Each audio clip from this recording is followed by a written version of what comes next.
Magandang balita para sa bawat manggagawang Pilipino. Nakamit natin itong 2024 ang pinakamababang unemployment rate since 2005. Ayon sa NEDA, mas dumami ang may hanap buhay at patuloy na gumaganda ang kalidad ng mga trabaho. Naitala na nagtapos ang 2024 na 3.8% na lang ang ating unemployment rate. Ibig sabihin nito'y nasa 50.19 milyong Pilipino na ang may trabaho at bumaba na sa 1.63 milyon ang walang trabaho. Mas kaunti na rin ang mga naghahanap ng dagdag na kita o ekstrang trabaho. Mula sa 11.9% ng 2023, 10.9% na lang nitong 2024. Mas maraming Pilipino na ang may sapat at disenteng hanap buhay. Para sa tuloy-tuloy na pag-unlad ng ating labor market, narito ang ginagawa ng pamahalaan.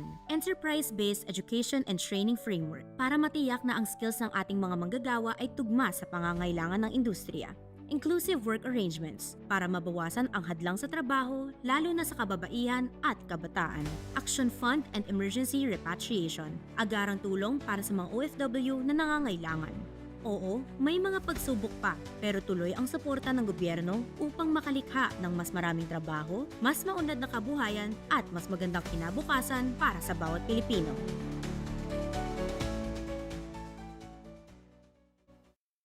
Ang Pilipinas ngayon! Narito na ang pinakamainit na mga balita na nakalap sa bawat sulok ng bansa. Ihahatid sa bawat Pilipino saan man kayo sa mundo. Ang Pilipinas ngayon! Pakinggan ang bawat kaganapan sa bawat lalawigan. Ito ang Pilipinas ngayon!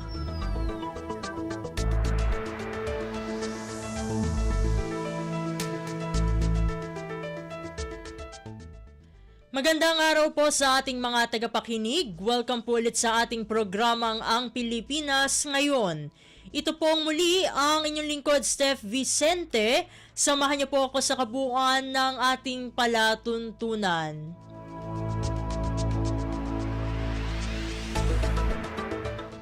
Tulad ng dati, mapakikinggan po ang ulat ng ating mga kapatid na himpilan sa probinsya, ang ating mga segmentong balitang negosyo at kalakalan, balitang sports at balitang artista, maging ilan sa mga pangunahing balita mula dito sa ating bansa. Yan po sa kabuuan ng ating palatuntunan, ang Pilipinas Ngayon. Mga kaganapan sa Kamaynilaan at mga kalapit na lalawigan dito sa Ang Pilipinas Ngayon.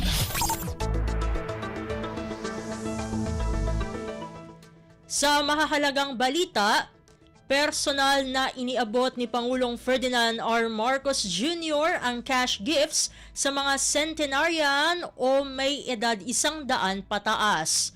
Isinabatas ang Republic Act No. 11982 sa ilalim ng kanyang administrasyon kung saan pagkakalooban ng pamahalaan ng 10,000 piso ang mga senior citizen na may edad 80, 85, 90 at 95. Sa ilalim din ng batas, tatanggap ng 100,000 piso ang makaaabot sa 100 years old. 14 na senior citizens ang personal na binigyan ni Pangulong Marcos ng cash gift sa Malacanang nitong Miyerkules. Tiniyak naman ng Pangulo na isa sa prioridad ng kanyang administrasyon ang kapakanan ng mga senior citizen. Sa ating mga senior, naway magkaroon kayo ng marami pang panahon na kagalakan kasama ang inyong mga minamahal sa buhay. Hiling ko rin na magkaroon po kayo ng mas matatamis na kwento na ibabahagi sa susunod na henerasyon. Si Pangulong Ferdinand R. Marcos Jr. Kumpleto, detalyadong balitaan, di papahuli sa mahahalagang kaganapan. Kamustahin ang inang bayan, ang Pilipinas ngayon.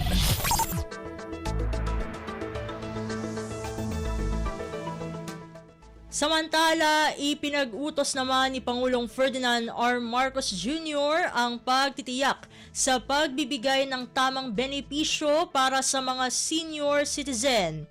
Nasa mahigit 2.9 bilyong piso ang ipamamahagi ngayong taon ng National Commission of Senior Citizens o NCSC, katuwang ang gobyerno para sa nasa mahigit 275,000 senior citizens sa buong bansa. Ayon kay Pangulong Marcos, dapat na ipatutupad ng maayos ang mga programa upang maiwasan ang pagkakamali sa pamamahagi ng benepisyo. Batid ko po na marami pang kailangan gawin, hindi lamang ang pamahalaan, kundi ang buong lipunan upang mas gawing siguro, ligtas at maginhawa ang kalagayan ng ating mga nakatatanda. Si Pangulong Ferdinand R. Marcos Jr.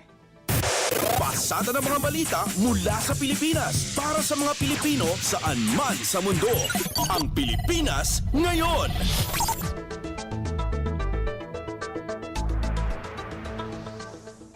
Sa iba pang mga balita, pagmamahal, pag-aalaga at proteksyon. Ito ang mga bagay na dapat ibinibigay sa mga senior citizen.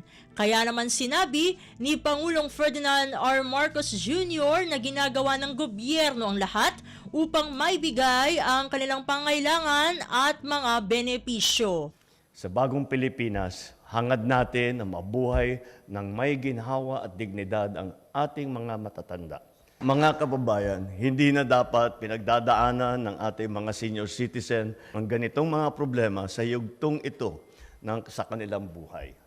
They deserve nothing less than our love, our care, our protection, our respect, and our honor. Si Pangulong Ferdinand R. Marcos Jr. Kumpleto, detalyadong balitaan, di papahuli sa mahahalagang kaganapan. Kamustahin ang inang bayan, ang Pilipinas ngayon.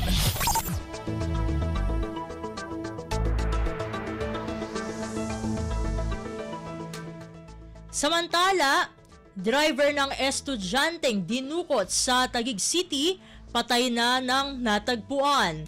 Ang detalye ng balita ihahatid sa atin ni Raquel Bayan. Patay na ng matagpuan ng driver ng 14-year-old student na dinukot sa Taguig City at pinutulan ng daliri na kidnappers. Ito ang kinumpirma ni DILG Secretary John Vic Remulla kasabay ng pangako na hindi titigil ang PNP sa pagtugi sa mga kidnapper kahit paligtas na ang estudyante kasama ng kanyang pamilya. Sa press briefing sa Malacanang, sinabi ng kalihim na base sa sophisticated surveillance equipment ng PNP na tukoy ang isang sasakyan sa San Rafael, Bulacan kung saan iniwan ang bangkay ng driver. Nakuha sa sasakyan ng mga ebidensya at impormasyon na naiwan ng mga suspect dahil anya sa pagmamadaling makatakas ng mga ito. Mahigpit anya ang ginawang pagbuntot ng PNP sa traces ng mga suspect at alam nila na mahuhuli na sila, dahilan kung bakit iniwan nila ang biktima sa isang lugar sa Parañaque sa Katumakas. Pagsisiguro ng kalihim, mayroong sapat na kakayahan ng PNP na habulin ng mga kriminal na ito at hindi anya sila titigil hanggat hindi napapanagot ang mga ito sa batas. Ang AKG natin ay equipped with the latest equipment to trace the criminal elements.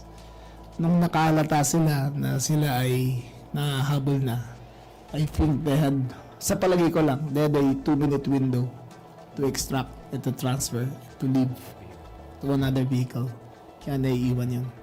Same with the vehicle in C5, iniwan yun doon, tapos umalis kagad. Yung pinag-alisan na yun, iniwan kagad sa San Rafael, lumibatan naman sa sakyan. Mula sa Malacanang para sa Bagong Pilipinas, Raquel Bayan, Radyo Pilipinas, Radyo Publiko. Pasada ng mga balita mula sa Pilipinas para sa mga Pilipino saan man sa mundo. Ang Pilipinas ngayon.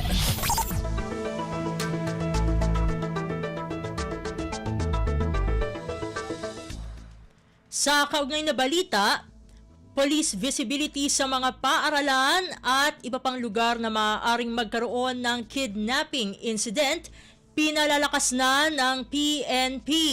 Balikan natin si Raquel Bayan para sa balita. Nakikipag-ugnayan na ang mga local police sa mga paaralan sa Metro Manila, partikular mga international school upang mapaigting ang seguridad ng mga estudyante. Pahig ito ni PNP Anti-Kidnapping Group Director Colonel Elmer Ragay kasunod ng insidente ng pagdukot sa isang estudyante ng isang international school sa Taguig City na pinutulan ng daliri ng kidnappers. Sa press briefing sa Malacanang, sinabi ng opisyal na bukod sa pamamahagi ng mga materyales o impormasyon kontra kidnapping, mayroon rin silang mobile team na maaaring itap para magsagawa running lecture kaugnay sa safety tips. Ayon naman kay NCRPO Director Police Brigadier General Anthony Aberin, pinaigting na nila ang kanilang presensya sa mga lugar na posibleng paggawa ng ganitong krimen, habang pinalalakas na rin nila ang kanilang kampanya sa social media contra kidnapping. We intensified our police visibility sa mga places na possible na pwedeng may mga victim ng ganito, and we have also intensified our presence sa social media. Nagpo-post po kami ng mga crime prevention tips po doon at saka mga techniques para maiwasan po yung mga ganitong pangyayari. Mula sa Malacanang para sa Bagong Pilipinas, Rakal Bayan, Radyo Pilipinas, Radyo Publiko. Kumpleto, detalyadong balitaan, di papahuli sa mahahalagang kaganapan. Kamustahin ang inang bayan, ang Pilipinas ngayon.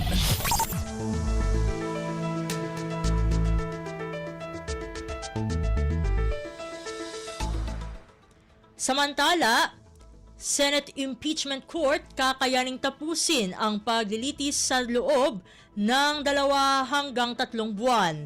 Ang kabuang ulat ihahatid naman sa atin ni Kathleen Forbes. Kumpiyansa si Senate President Cheese Escudero na hindi lalagpas ng 2 o 3 buwan ay matatapos ng Senate Impeachment Court ang paglilitis sa Articles of Impeachment laban kay Vice President Sara Duterte. Sa isang news forum sa Sorsogon, sinabi ng leader ng Senado na kung masusunod ang pre-trial ay mas magiging mabilis anya ang impeachment proceedings. Bahagi ng pre-trial na ito ang pagsusumite ng judicial affidavit na siyang papalit anya sa direct examination ng mga abogado. Kaya oras na magsimula ang paglilitis ay cross-examination na ang gagawin. Ipapasok na rin anya sa pre-trial ang pagbumarka ng mga ebidensya upang walang masayang na oras. Kaya naman sa pagtaya ni Escudero ay kakayanin anya nila magbotahan na bago mag-recess ang Kongreso sa October 2025. Inaasahan na sa pagbabalik sesyon pa ng Kongreso sa Hunyo makakapagsimula ng paghahanda ang Senado at pagkatapos na anya ng sona ng Pangulo o posibleng July 29 magsimula ang impeachment proceedings. Para sa Bagong Pilipinas, Kathleen Forbes, Radyo Pilipinas, Radyo Publiko. Pasada ng mga balita mula sa Pilipinas para sa mga Pilipino saan man sa mundo. Ang Pilipinas ngayon.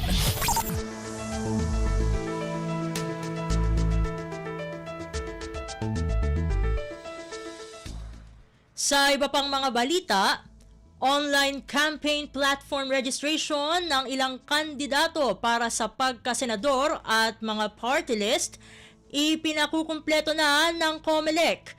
Ang detalye ng balita ihahatid sa atin ni DK Zarate. Nagpaalala nga ang Commission on Elections sa ilang kandidato para sa senador at party list group na kumpletuhin na ang kanilang online campaign na platform registration. Matatapos na kasi ang deadline na hanggang sa March 7. Kabilang sa inabisuhan ng 3 senatorial candidates at 12 party list group na partially compliant pa lamang. Layo nito na mabantayan ang online platform ng mga kandidato at makasunod sa mga pinapatupad na guidelines ng COMELEC. Ang mga kandidato at partido naman na non-compliant ay natasan ng ahensya na tanggalin o i-take down ng kanilang mga online content at social media platform. Mula sa lungsod ng Maynila para sa Bagong Pilipinas, DK Zarate, Radyo Pilipinas, Radyo Publiko. Kumpleto, detalyadong balitaan, di papahuli sa mahahalagang kaganapan. Kamustahin ang inang bayan, ang Pilipinas ngayon.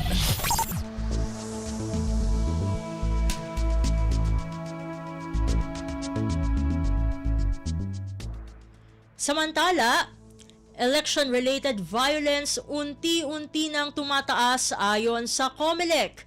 Ang kabuang ulat ihahatid sa atin ni Michael Rogas. Nababahala ang Commission on Elections sa pagtaas ng election-related violence sa ilang area sa Mindanao dahil sa ilang mga kandidato at mga bata na nadadamay sa karahasan. Dahil dito, sinabi ni Comelec Chairman Jones Erwin Garcia sa kabihan sa Manila Bay Forum na humiling na sila ng pagpupulong sa Philippine National Police. Ayon kay Garcia, partikular na naiulat ang mga karahasan sa Cotabato City at Maguindanao del Sur na ito ay isang medyo kritikal na usapin.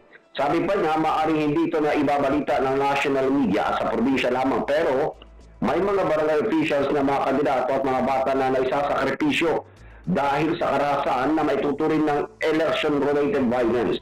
Isa sa pinakahuling insidente ang pananambang kay Omar Samama, isang re-electionist para sa pagka-vice alcalde ng Dato Piang sa Maguindanao.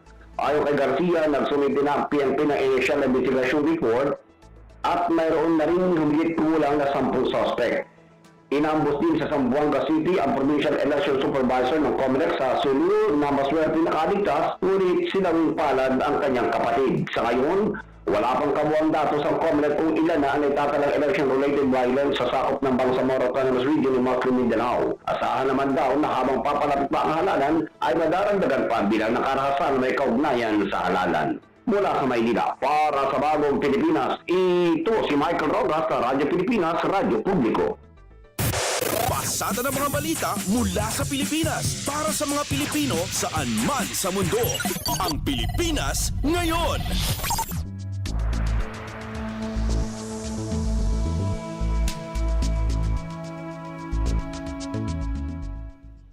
Sa iba pang mga ulat, mahigit 50,000 individual apektado ng shearline ayon sa DSWD. Ang detalye ng balita, ihahatid naman sa atin ni Mary Ann Bastasa. Nakapagtala ang Department of Social Welfare and Development ng nasa 15,000 pamilya o higit sa 56,000 individual na apektado ng mga pag-ulang dala ng nagbabalik na shear line. Sa ngayon, karamihan sa mga apektado ay mula sa Bicol Region, Eastern Visayas at pati na sa Caraga. Wala namang pamilyang inilikas sa mga evacuation center. Kaugnay nito, tiniyak ng DSWD na sapat ang pondo nito para umayuda sa mga apektado ng pag-ulan. Sa kasalukuyan, nakapagatid na ito ng inisyal na 250,000 na halaga ng tulong at meron pang kabuang 2.7 bilyon ang hawak na relief resources ng kagawaran, kabilang na ang stockpile ng food at non-food items pati na standby funds. Mula sa DSWD para sa Bagong Pilipinas, Mary Ann Bastasa, Radyo Pilipinas, Radyo Publiko. Kumpleto, detalyadong balitaan, di papahuli sa mahahalagang kaganapan. Kamustahin ang inang bayan. Ang Pilipinas ngayon.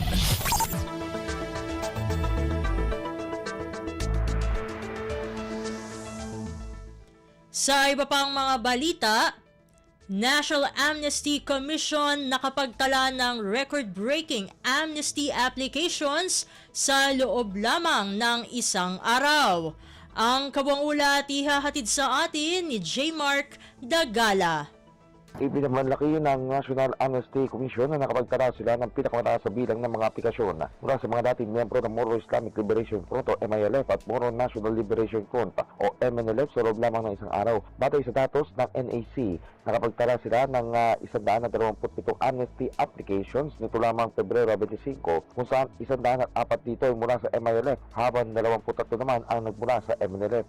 Dahil dito, sumampa na sa 814 na mga aplikasyon ang tinanggap ng komisyon buhat sa MILF at MNLF sa kabuuan. Ayon sa NAC, bunga ito ng sama-samang pagkilos mula sa mga local amnesty boards ng Basilan, Sulu at Pagadian sa tulong na rin ng Department of Justice, Integrated Bureau of the Philippines sa Sambasulta Chapter at Bangsamoro Human Rights Commission. Nagpasalamat din ang NAC kay Presidential Peace Advisor Secretary Carlito Galvez Jr., Presidential Assistants na sina Cesariano at David Diciano, Governor Jim Sidiman at MILF Peace Chair Muhagir Iqbal para sa matagumpay na pagsusulong ng programa. Mula sa Campo Aguinaldo para sa Bagong Pilipinas, si Magdagala, Radyo Pilipinas, Radyo Publiko.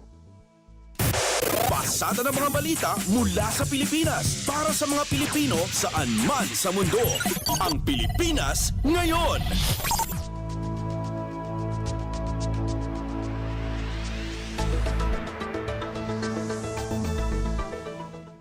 Samantala, Office of the Solicitor General muling dinepensahan sa Korte Suprema ang 60 bilyong pisong remittance ng PhilHealth sa National Treasury. Ang detalye ng balita ihahatid naman sa atin ni Melanie Valdos Reyes. Binigyan diin ni Solicitor General Menato Guevara sa Korte Suprema na ang malaking bahagi ng 60 billion pesos na sobrang pondo ng Philippine Health Insurance Corporation na nai-remit sa National Treasury ay ginamit upang pondohan ang mahalagang programa sa kalusugan at serbisyong panlipunan. Sa second round ng oral arguments ng mataas na hukuman, sinabi ni Guevara na pinakamalaking bahagi ng fund transfer ay napunta sa mga proyektong panlipunan kabilang ang mga proyektong pangkalusugan. Ito anya ay nakasaad sa ilalim ng Unprogrammed Appropriations ng General Appropriations Act o GAA ng 2024. Ayon sa Department of Finance, 27 billion pesos ay para sa Public Health Emergency Benefits Allowance, 10 billion pesos para sa medical assistance, 4 billion pesos para sa mga ospital ng Department of Health, humigit 3 billion pesos para sa Health Facilities Enhancement Program, 13 billion pesos para sa mga proyektong pang-infrastruktura at may halos 498 billion pesos naman na pondo ng PhilHealth ang sapat upang patuloy na palawakin ang mga inpatient, outpatient at special benefits packages nito. Itinakda naman sa March 4, 2025 ang susunod na oral arguments kaugnay ng mga petisyong kumikwestiyon sa konstitusyonalidad ng paglilipat ng pondo ng PhilHealth. Para sa Bagong Pilipinas, Melanie Valdes Reyes, Radyo Pilipinas, Radyo Publiko. Kumpleto, detalyadong balitaan, di papahuli sa mahahalagang kaganapan. Kamustahin ang inang bayan, ang Pilipinas ngayon.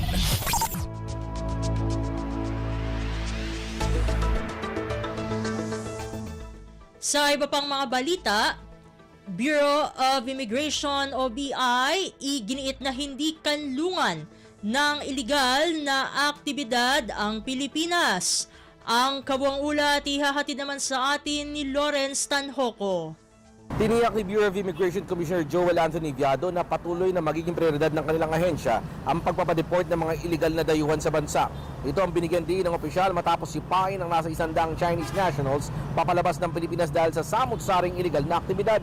Dagdag pa ni Viado na walang tigil ang kanilang pakipagtulungan sa mga katuwang na ahensya upang mas mapabilis ang proseso ng deportasyon. Malinawa niya itong mensahe na ang Pilipinas ay hindi magiging kanlungan ng anumang iligal na mga aktibidad ng sinuman. Maliban sa halos 100 Chinese nationals na pinadeport ng BI, mayroon din 10 Vietnamese nationals ang na-deport din kamakailan sa pamamagitan ng NAIA Terminal 1. Muling giniit ni Viado na ang dedikasyon ng BI na agad na linisin o alisin ang mga iligal na dayuhang manggagawa sa Pilipinas. Mula pa rin dito sa southern part ng Metro Manila para sa Bagong Pilipinas, ako si Lawrence Tanhoco ng Radyo Pilipinas, Radyo Publiko. Pasada ng mga balita mula sa Pilipinas para sa mga Pilipino saan man sa mundo.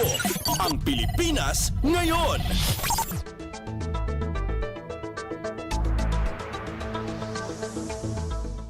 At iyan ang mga may init na kaganapan para sa araw na ito. Samantala, ating antabayanan ang mga ulat mula sa ating mga kapatid na himpilan sa probinsya para sa ating regional news. Balita mula sa lalawigan sa bawat rehiyon ng ating bayan. Dito sa Ang Pilipinas Ngayon.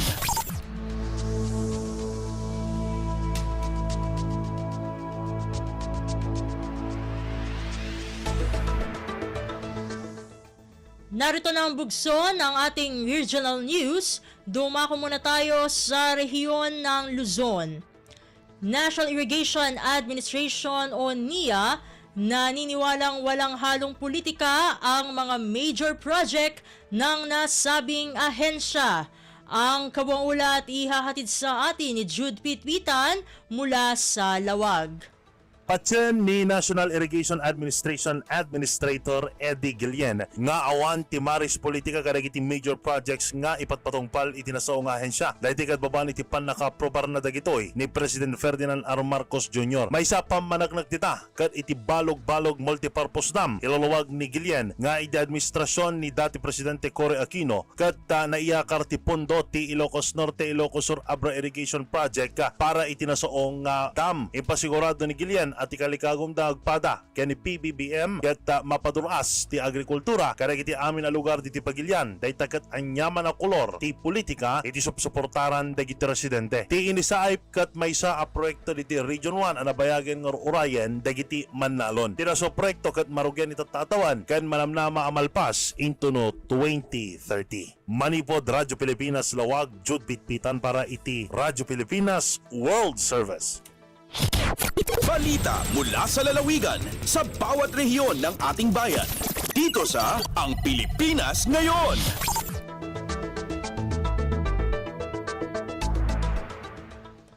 Inyong napakinggan ang ulat ni Jude Pitpitan mula sa Lawag. Puntahan naman natin ang Agoo Mahigit 800 kabataan sa lalawigan ng La Union nakapagtapos sa Police Community Academy. Narito naman si Glenda Sarak para sa balita. Balaygi ang naglapas iti Police Community Academy ng PCA ti La Union Police sa Provincial Office ti 875 agtutubo. Manipod iti nagduduma a lugar ditoy La Union.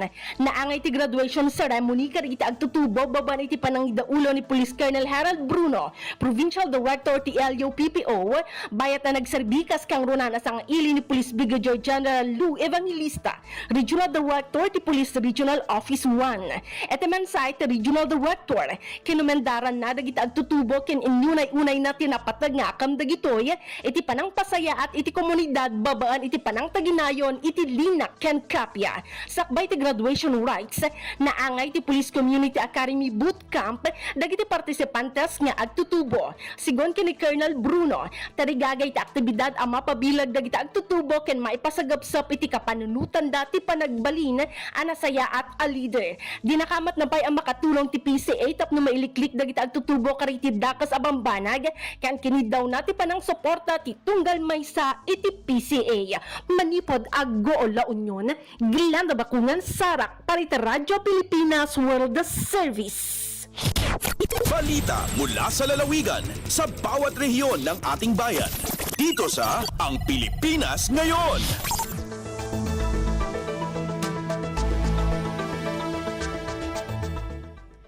Inyong napakinggan ang ulat ni Glenda Sarak mula sa Agoo. Dakuin naman natin ang rehiyon ng Kabisayaan. Mahigit 16 na milyong pisong halaga ng SAAD projects inilaan sa lalawigan ng Eastern Samar ngayong 2025.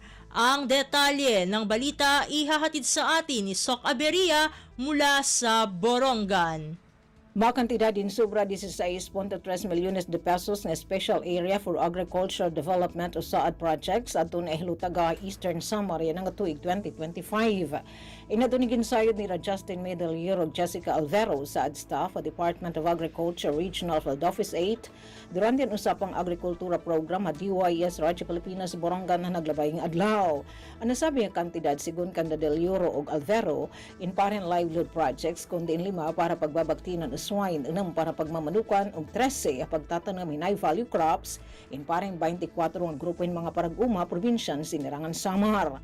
Panuyon saad nga diri laton direkta nga mga beneficiary ng livelihood projects ang makakabenepisyo kundi pati ang komunidad makakatagamtam presko nga barato nga mga produkto agrikultural tika nga saad beneficiaries dugang pahan saad staff. Tikang syudad ng Borongan, Sok Aberia, Radyo Pilipinas World Service. Balita mula sa lalawigan sa bawat rehiyon ng ating bayan. Dito sa Ang Pilipinas Ngayon.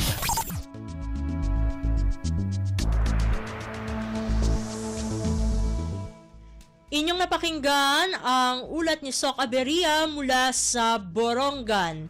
Dumako naman tayo sa Sogod. Taunang vaccination drive sa bayan ng Bontoc, Southern Leyte, ilulunsad sa susunod na buwan. Ang kabuang ulat ihahatid naman sa atin ni Ruel Bugnos. Ang Municipal Agricultural Services Office kon Magso sa lungsod sa Bontoc, Southern Leyte maglusad sa tinuig nga vaccination drive karong buwan sa Marso. Kini nga maong kalihukan subay sa pagsaulog sa Rabies Awareness Month. Makigiusa-usab ning maong programa ang Provincial Veterinary Services Office sa lalawigan sa Southern Leyte ug ang Rural Health Unit. Matod pa sa Magso nga pagasugda ng pagbakuna sa mga barangay sa Riverside area gikan sa Marso 4 hangtod 12. Samtang ipasabot ra usab ang schedule alang sa Valley, Coastal ug Highlander areas. Kalabot niini giauhag karon ang publiko nga pabakunahan ang ilang binuhing iro aron nga maproteksyonan ang komunidad batok sa rabies. Ang ngayong masayran nga ang tema sa pagsaulog sa Rabies Awareness Month mao ang Rabies Free na pusat aso kaligtasan ng pamilyang Pilipino. Balita gikan sa Southern Leyte kini si Roel Bugnos para sa Radyo Pilipinas sa World Service. Balita mula sa lalawigan sa bawat rehiyon ng ating bayan. Dito sa Ang Pilipinas Ngayon.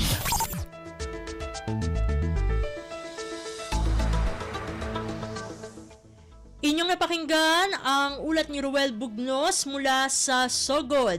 Dakuy naman natin ang rehiyon ng Mindanao.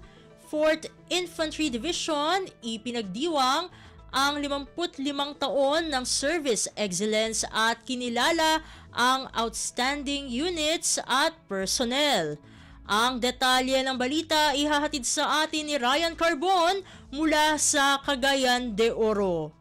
Gisaulog sa 4th Infantry Division ni atong Pebrero 3 siyang ika-55 anibersaryo, pinaagi sa usa ka kasarangan apan makahuluganon nga selebrasyon nga naghatag pasidungog sa Legacy of Service Excellence, pasidungog sa nangagi, pag-ila sa mga kasamtangan nga achievements ug fostering camaraderie among troops. Uban sa tema nga 55 years of service excellence, sustaining peace, fostering progress, ang selebrasyon karong tuiga naghatag og pasidungog sa tanang kanhi og karon nga mga opisyal, enlisted personnel og civilian human resources nga walay puas nga nagtrabaho og naghimo sa Port ID nga usa ka simbolo sa excellence ug dedikasyon. Gisugdan ang selebrasyon pinaagi sa wrestling ceremony sa Fajardo Memorial Park. Kining pasinugog sa mga nahulog nga Diamond Troopers kinsa mibayad sa kinatas-ang sakripisyo sa linya sa katungdanan nagsilbing pahinumdom sa lawom nga kasaysayan sa Port ID o sa kaisog ni adtong naghatag og dalan alang sa malungtarong kabilin niini. Nagpasiugda sa kalihukan mao ang paghatag og mga award sa mga exemplary Port ID personnel og outstanding units nga gipahigayon sa Montalban Hall. Usa ka plaque of recognition ang girepresentar sa mga opisyales o enlisted personnel alang sa ilang talagsaong dedikasyon o talagsaong kalampusan sa pagtuman sa ilang mga katungdanan o responsibilidad. Sayang mensahe si Port ID Commander Brigadier General Michel Anayron Jr. kinsa nangulo sa kalihukan ni auhag sa tanan nga pasidunggan ang nangagi og dawaton ang umaabot sa pagpamalandong sa 55 katuig nga kahusayan sa serbisyo. Iyang gipasiugda ang taha sa Port ID isip magbalantay sa kalinaw ug kauswagan. Gikan sa Cagayan de Oro, Ryan Carbon para sa Radyo Pilipinas World Service. Balita mula sa lalawigan sa bawat rehiyon ng ating bayan. Dito sa Ang Pilipinas Ngayon.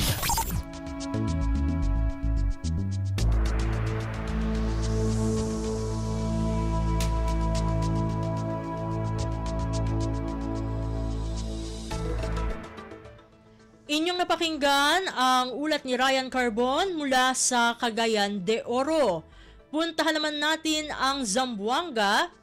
Tripartite Memorandum of Agreement nilagdaan matapos ang tuluyang pagbagsak ng Communist Terrorist Group sa Misamis Occidental. Narito si Leslie Cubol para sa balita.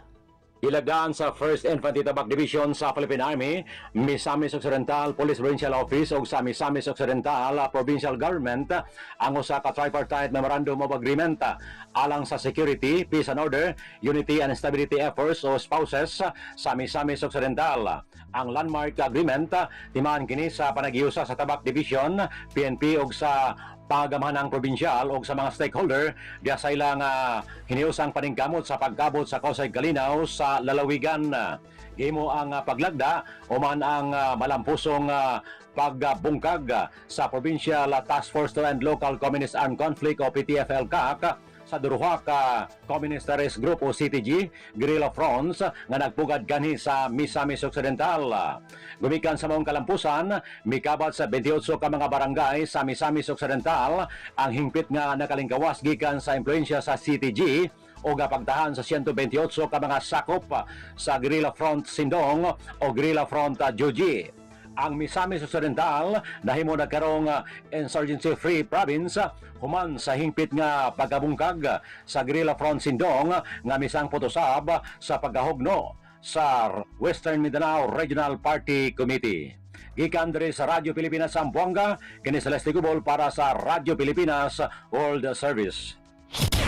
Balita mula sa lalawigan sa bawat rehiyon ng ating bayan.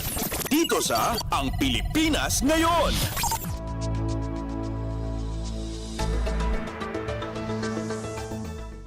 Inyong napakinggan ang ulat ni Leslie Cubol mula sa Zamboanga. Dumako naman tayo sa Butuan. mga visually impaired ng mga individual sa Butuan isinailalim sa regional-wide computerized training. Ang detalye ng balita ihahatid sa atin ni Dayanara Sumapad. Gipailawom sa Osaka computerized training ang mga person with disabilities sa dakbayan sa Butuan sulod sa duha ka semana kini sa pagpanguna sa Resource for the Blind kon RBI aron sa pag-empower sa mga visually impaired nga individual pinaagi sa teknolohiya. Ang mga partisipante nakabaton sa basic essential computer o assistive technology skills nga makatabang kanila sa pag-navigate sa digital world.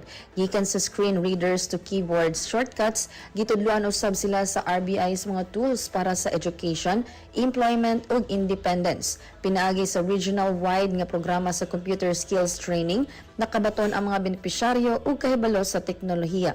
Sumala pa sa mga benepisyaryo nga kini dakong hagit kanila apan maghatag usab kini sa ila og dakong oportunidad ug kahibalo. Gikan sa Radyo Pilipinas Butuan, Dayan Sumapad para sa Radyo Pilipinas World Service. Balita mula sa lalawigan sa bawat rehiyon ng ating bayan. Dito sa Ang Pilipinas Ngayon.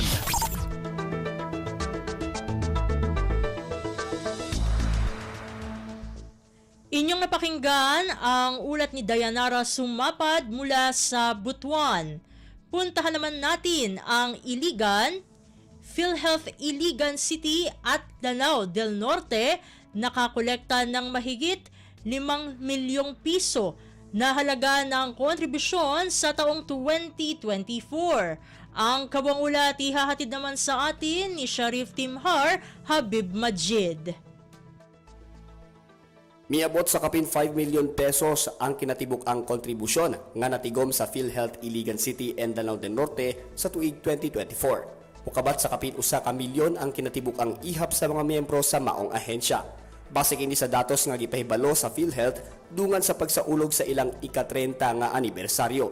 Sa iyang pamahayag, misaad si PhilHealth 10 Regional Vice President Delio Aceron II nga magapadayo ng paningkamot sa ahensya sa paghatag og matinud-anon ug dekalidad nga serbisyo publiko alang sa mga Pilipino. Padayon usab nga gipalig-on sa PhilHealth 10 ang National Health Insurance Program o NHIP ug Universal Healthcare o UHC alang sa 5.2 ka milyon ka Pilipino sa rehiyon sa Northern Mindanao. Gikan sa Radyo Pilipinas Iligan, kini Sharif Timhar alang sa Radyo Pilipinas World Service. Balita mula sa lalawigan sa bawat rehiyon ng ating bayan. Dito sa Ang Pilipinas Ngayon.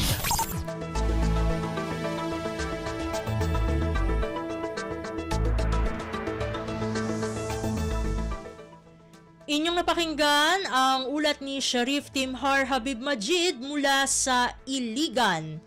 Dito na nagtatapos ang ating regional news. Dadako na tayo ngayon sa ating segmentong Balitang Negosyo at Kalakalan na ihahatid sa atin ng ating kasamang si Bea Gaza de Guzman.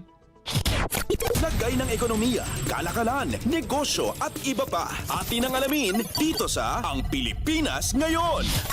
Magandang araw darito ang Balitang Negosyo at Kalakalan. 4 na benepisyaryo ng Agrarian Reform o ARB sa Bukidnon ang matagumpay na nakakumpleto ng Product Development Project na pinangunahan ng Department of Trade and Industry o DTI Comprehensive Agrarian Reform Program o CARP. Layunin ng inisyatibang ito na maiangatang pakete at tatak ng mga produktong nilikha o ginawa ng mga ARBs. Nakasentro ang pinakahuling proyekto sa pagpapaganda ng marketability ng CARP-assisted MSME sa Bukidnon sa pamamagitan ng pagpapaunlad ng aesthetic at regulatory quality ng mga product design. Ilan sa mga kalahok na CARP-assisted MSMEs ang Balauro Farmers Association Incorporated na gumagawa ng tsokolate, Araneta Farmers Agrarian Reform Beneficiaries Association Multipurpose Cooperative na nagpo-produce ng naturally grown rice, Belayo Agrarian Reform Beneficiaries Cooperative o Barbeco na gumagawa ng banana chips at Daluwangan Malaybalay Unified Dairy Agrarian Reform Cooperative na nagpo-produce naman ng sariwang gatas.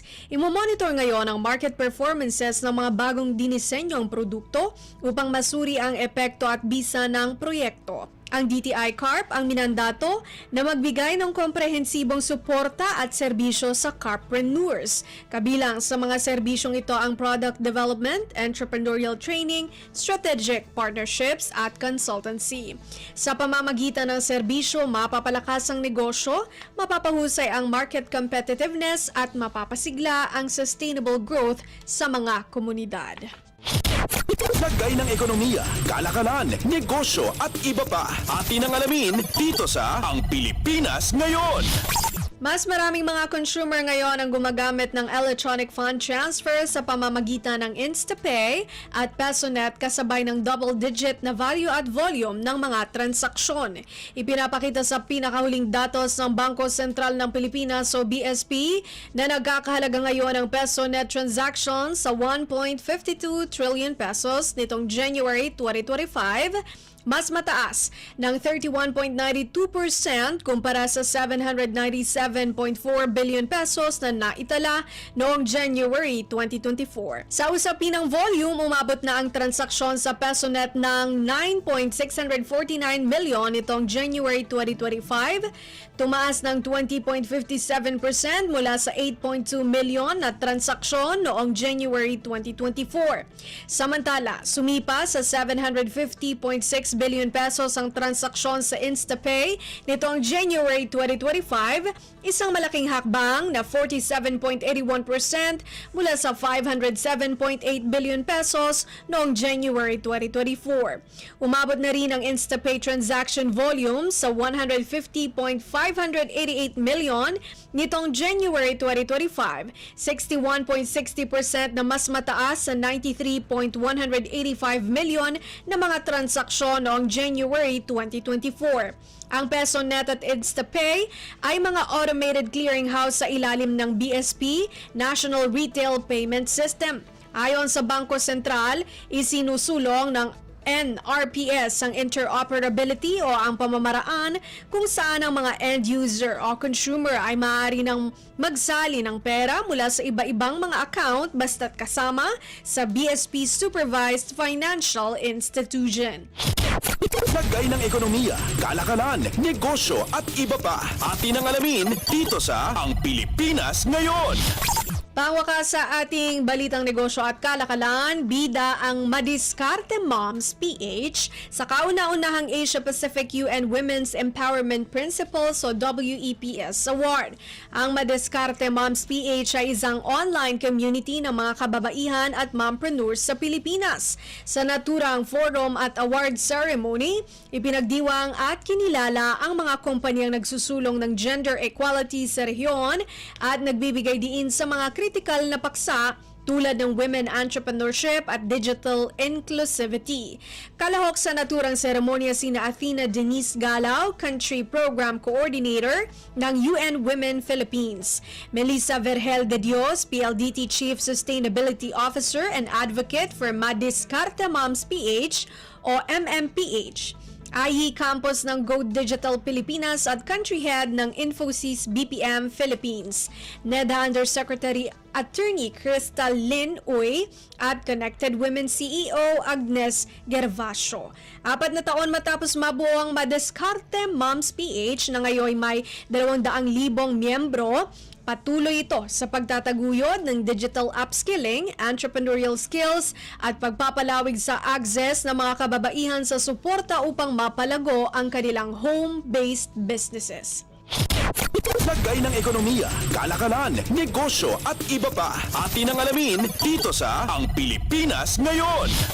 At iyan ang ating balitang negosyo at kalakalan. Ito si Bea Gaza de Guzman para sa Radyo Pilipinas World Service.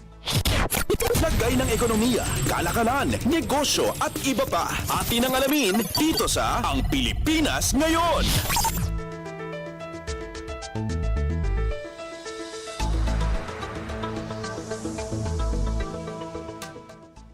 Inyong napakinggan ang ating segmentong Balitang Negosyo at Kalakalan. Narito naman ang ating segmentong Balitang Sports kasama si Leo Magpayo. Updates at pinakahuling mga usapin sa mundo ng palakasan. Atin ang pakinggan dito sa Ang Pilipinas Ngayon. Magandang araw. Narito na po ang Sports Balita. Magiging mahigpit muli ang preparasyon ng Gilas Pilipinas para sa FIBA Asia Cup sa Jeddah mula Agosto 5 hanggang 17, kung saan ang huling komperensya ng PBA na ang Philippine Cup ay posibleng magtapos sa Hulyo 27 kung ang quarterfinals, semifinals at finals ay sasagad. Kung aabot nga ng Hulyo 27 ang komperensya, 9 na araw na lamang ang magiging preparasyon ng Gilas kasama na ang paglakbay bago magsimula ang mismong kompetisyon sa Saudi Arabia. Kaya ninais ni Head Coach Tim Cone na halos walang pagbabago sa miyembro ng national team dahil na rin sa maiksing panahon at para pamilyar na ang mga players sa galawan ng bawat isa. Mayroong 9 na PBA players at 6 na naglalaro sa ibang bansa, kasama pa si Collegian Mason Amos ang bumubuo ng 16 na players ng Gilas. Walang magaganap na laban sa PBA sa Agosto at Setyembre para bigyang daan ang FIBA Asia Cup at ang FIVB Men's Volleyball World Cup na gaganapin sa Pasay at Quezon City mula Setyembre 12 hanggang 28. Bago magsimula ang World Cup, matutunghayan ang annual draft ng PBA sa Setyembre 7. Ang susunod na season naman ay nakatakdang simulan sa Oktubre 5 ang Golden Anniversary Celebration ng Liga. Samantala, naghahanda ng ibalik ni Kai Soto ang kanyang forma kung saan nagpapalakas na ito sa kanyang strength and conditioning exercises pagkatapos ang kanyang punit sa anterior cruciate ligament o ACL. Mula sa Koshigaya, Japan, nagpost si Soto sa kanyang Instagram story na inuunat ang kanyang likuran kasama ang kanyang conditioning coach na si Mel Lantin. Noong huling bahagi ng Enero, sumailalim si Soto sa isang surgery para sa kanyang ACL na naging matagumpay. Hindi pa rin siya pwedeng maglaro ngayong season dahil sa ACL tear habang naglalaro ito sa Japanese B-League sa koponan ng Koshigaya Alphas at hindi rin siya nakapaglaro sa huling window ng FIBA Asia Cup qualifiers para sa Gilas Pilipinas at malabo na ding makalaro sa 2025 FIBA Asia Cup sa Agosto sa Saudi Arabia dahil ayon kay Coach Cone, hindi makakalaro ang 7'3" sentro ng 9 hanggang 12 buwan. Dahil sa pagkawala ni Soto, isang laro lamang ang kanilang napanalo sa huling 5 laban sa Qatar, Taiwan at New Zealand. Updates at pinakahuling mga usapin sa mundo ng palakasan. Atin ang pakinggan dito sa Ang Pilipinas Ngayon. Hindi ininda ng Barangay Ginebra na karamihan ay bumubuo ng Gilas Pilipinas ang pagod kung saan tinambakan nila ang Northport 115-93 sa Game 1 ng kanilang PBA Season 49 Best of 7 Semifinals na ginanap sa Smart Araneta Coliseum. Tuluyan ng lumayo ang Gene Kings sa third quarter para kunin ang unang laro ng kanilang serye laban sa top-seeded Batang Pier kahit naging kompleto lamang isang araw bago ang laro kung saan si Head Coach Tim Cone kasama sina Justin Brownlee, Scotty Thompson, Jamie Malonzo, Japeth Aguilar at Troy Rosario ay sinamahan ng Gilas Pilipinas sa 2 international tournaments sa nakalipas na 2 linggo. Pinangunahan ni resident import Brownlee ang opensa ng Gene Kings sa nagawa nitong 19 na puntos habang nakakuha ito ng suporta mula sa mga local players kung saan nakagawa si Rosario ng 16 na markers, 8 rebounds at 3 assists. Nagambag naman sina RJ Abarientos at Malonzo ng 15 at 14 na puntos ayon sa pagkakasunod. Pinangunahan naman ni import Kadim Jack ang Northport sa nagawa nitong 33 puntos, 12 rebounds, 2 assists at 2 steal, habang ang kandidato para sa Best Player of the Conference na si Arvin Tolentino ay nalimitahan lamang sa 8 puntos sa loob ng 35 minutong aksyon. Updates at pinakahuling mga usapin sa mundo ng palakasan. Atin ang pakinggan dito sa Ang Pilipinas Ngayon. Mas uhaw ang University of Santo Tomas kung saan tinalo nila ang De La Salle University sa loob ng 5 sets, 25-12, 22-25, 13-25, 25-23 at 15-13 sa UAAP Season 87 Women's Volleyball Tournament na ginanap sa Mall of Asia Arena.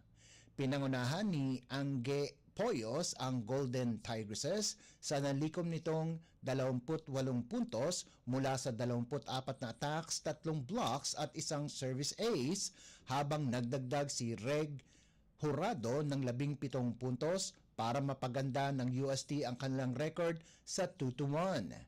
Nanguna naman si Angel Canino para sa Lady Spikers sa nagawa nitong 25 puntos mula sa 21 attacks at 3 service aces habang nagdagdag si Shivana Laput ng 18 puntos kung saan bumagsak ang Lasal sa 1-2 marka.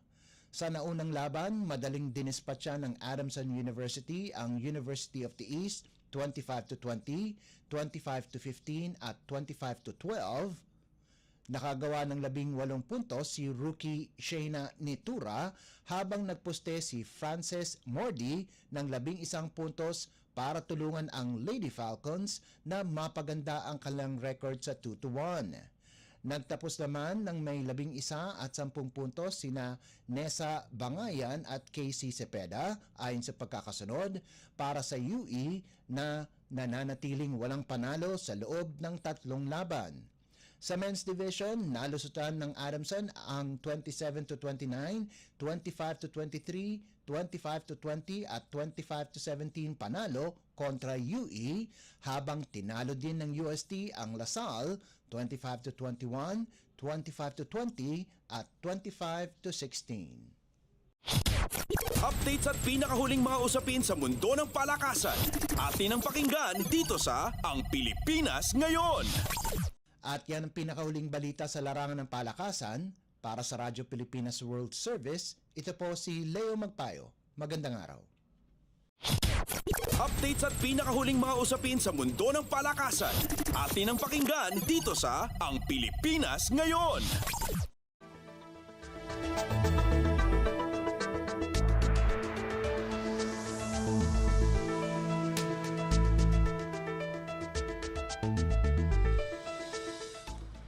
Inyong napakinggan ang segmentong Balitang Sports. Alamin naman natin ang mga latest chika sa segmentong Balitang Artista kasama ang nag-iisang si Mama JT. Ang latest, ang hottest sa showbiz and entertainment. Heto na sa Ang Pilipinas Ngayon.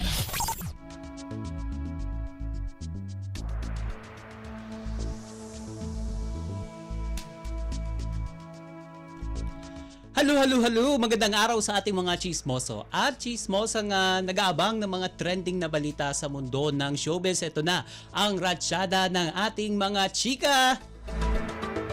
Muling nakipagkita ang kapamilya actor na si Daniel Padilla sa mga executives ng ABS-CBN at Star Cinema. Ito ay batay sa ibinahagi sa Instagram ng handler ni Daniel sa Star Magic na si Luz Bagalaksa. Sabi sa caption ng naturang handler ni Daniel, quote-unquote, what a warm and fun catching up with pagtag sa Instagram account ni Daniel Padilla, #Andres Malvar, Star Cinema Peeps, and our dear big bosses. At simula nang maghiwalay sina Catherine at Daniel at mula nang mabuwag ang tambalin nilang Kathniel ay hindi pa rin nagkaroon ng pelikula si Daniel na siya namang mag-isa o may ibang katambal. Samantala, wala pang anumang detalye patungkol sa nabanggit na proyekto.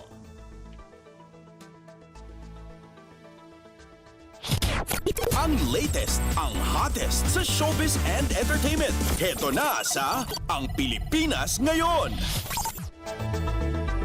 Sa iba pa nating chika for today, muling nagbabalik sa Italia si Miss Universe 2015 Pia Wurtzbach. Ito ay para sa Milan Fashion Week. Ibinahagi nito sa Instagram ang kanyang pagkasabik na dumalo sa taunang fashion show. Matatanda na hindi sinipot ni Pia ang Paris Fashion Week sa France nitong Enero lamang. Hindi ito nagbigay ng komento sa dahilan ng kanyang di pagdalo noong nakaraang buwan sa naturang fashion show sa France. Ang latest, ang hottest sa showbiz and entertainment. Heto na sa Ang Pilipinas Ngayon. At ito pa sa iba pa nating chika, nagbigay na ng pahayagang actor-dancer na si Mark Heras tungkol sa pagkakaugnay niya kay Revival King Jojo Mendres. Sa isang panayam, insisa si Mark tungkol sa pagsurpresa niya kay Jojo sa ginanap na contract signing nito kamakailan. Ito ang tugon ni Mark sa mga panguusisa sa kanya. Quote and unquote, siguro yung mga generation ngayon baka nakakalimutan kasi nila na I was raised by gay parents. Kung sa kanila parang malaswa yun, sa akin hindi siya masamang tignan. Dagdag pa ni Mark, so magaling at malaki yung respeto ko sa mga kapwa LGBTQIA+. Ayon kay Mark, ipinauubayan na raw niya sa tao kung ano man ang gustong isipin ng mga ito tungkol sa kanila ni Jojo. At ito, matatanda ang pinabulaanan ni Jojo ang intrigang may something o may namamagitan naman sa kanila ni Mark. Ang latest, ang hottest sa showbiz and entertainment. Heto na sa Ang Pilipinas Ngayon. At sa uli nating chika for today, isiniwalat ng beauty queen na si Priscilla Mireles ang status ng relasyon nila ni FPJ's Batang Quiapo star John Estrada. Sa ulat ng isang entertainment website noong Pebrero 26, sinabi umano ni Priscilla na civil sila ni John at parehong ginagampanan ng pagiging magulang sa anak nilang si Anechka. Sabi ni Priscilla, quote and unquote, I'd like to state that John and I are committed to co-parenting in a respectful and constructive manner. Or our love for Anechka is unwavering and what really matters to us is her well-being above all else. We are civil, pagpapatuloy niya, he is the father of my daughter and I hold a great deal of respect for him in that regard, sabi niya. At dagdag pa ng beauty queen, he has been a good father daw and provider up to this point and I appreciate his effort in that role as well. Yan ang pagtatapos na sinabi ng Brazilian beauty queen. Matatandaang kamakailan lang ay naispatan itong sina John at Priscilla na magkasama sa birthday celebration ng anak nilang si Anechka sa kabila ng isyung hiwalay na silang dalawa. Ang latest, ang hottest sa showbiz and entertainment. Heto na sa Ang Pilipinas Ngayon. And OMG, wala na tayong sapat na oras para sa ating balitang artista. Maraming salamat mga ka-chismis sa pakikinig sa aking mga chika for today. Ako po si Mama JT para sa Radyo Pilipinas World Service! Ang latest, ang hottest sa showbiz and entertainment. Heto na sa Ang Pilipinas Ngayon.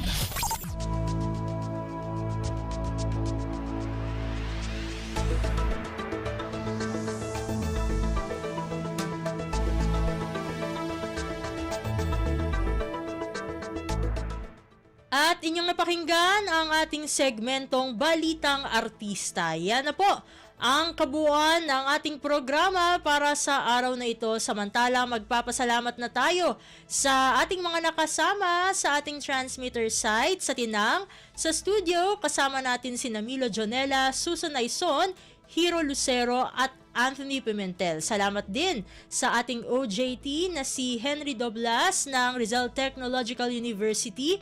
Salamat din sa mga naghatid ng mga ulat mula sa Kamaynilaan at mga probinsya. Pinasasalamatan din natin ang mga naghatid sa atin ng segmentong Balitang Negosyo at Kalakalan na si Bea Gaza de Guzman, ng segmentong Balitang Sports na si Leo Magpayo at ng segmentong Balitang Artista na si Mama JT. At syempre, maraming salamat sa ating station manager na si Mr. Ray Sampang. Maraming salamat po hanggang sa susunod na edisyon ng ating palatuntunan. Huwag kalimutang mag-like, mag-follow at mag-subscribe na sa mga social media account o page ng Radyo Pilipinas World Service upang maging laging updated sa mga mahahalagang balita. Ito pong muli ang inyong lingkod, Steph Vicente. Mabuhay po tayong mga Pilipino. At yan ang Pilipinas ngayon. Muling samahan si Ben Blones sa parehong oras at alamin ang pinakahuling mga kaganapan at balita saan man kayo naroon. Ang Pilipinas ngayon.